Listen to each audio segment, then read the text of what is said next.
there's a big difference between, getting attacked on Twitter or something like that and having someone try to burn down your building. I mean, it's shocking. There's no doubt about it. For a dozen years, the Center of the American Experiment has officed in Golden Valley off Wayzata Boulevard, an obscure location off a frontage road until just recently. 2 o'clock on a Sunday morning, somebody broke into this building and they set 2 fires. They set one fire on the ground floor in the corridor between our office, the American Experiment office, and the space across the hall that we lease to TakeCharge, Kendall and Sheila Qualls organization. And they set a separate fire up on the 3rd floor in the office of the Upper Midwest Law Center. All 3 groups vocal in the conservative movement, publicly pushing back against who holds power in Minnesota. A before and after of the hallway that separates American Experiment from TakeCharge shows just some of the destruction. A melted ceiling and burned binders of legal documents capture the damage to Upper Midwest Law Center upstairs. Then, the anger starts coming in and going like, well, what is the issue with our organization believing that the promise of America is available to everyone, regardless of race, regardless of social standings, and that the biggest issue that they have a problem with is that we just not only disagree, we have the evidence that the racial disparities in our country was not due to systemic racism or white privilege.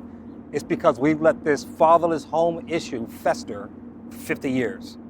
To the point right now here in Minneapolis, 80 to 90% of black children are born in fatherless homes. TakeCharge President Kendall Qualls says threats are not uncommon in the work they do. Even after fire tore through their office, some emailed to celebrate. They said, hey, we're glad you were torched. It was the best news I ever had, and, explicit comments after that. Then there's the bias blasted in headlines by Minnesota's corporate media. I think the local media was a little slow off the mark, and the first 1 or 2 stories had that, conservative groups claim, arson, when it was blindingly obvious. The first responders immediately knew that it was arson. When you got 1 floor on the 1st floor and a different floor on the 3rd floor, that's not a natural occurrence.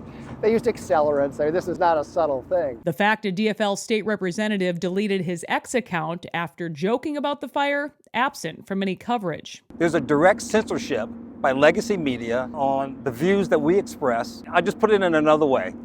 If I was Jesse Smollett, it's amazing I didn't get the same treatment going on ABC News and all the morning talk shows from a hoax that even the chief of police in Chicago considered a hoax, and he made the rounds for a long time, but this is easily dismissed and thrown underneath the rug. The ATF, FBI, Hennepin County Sheriff's Office, and fire investigation team are all on the case.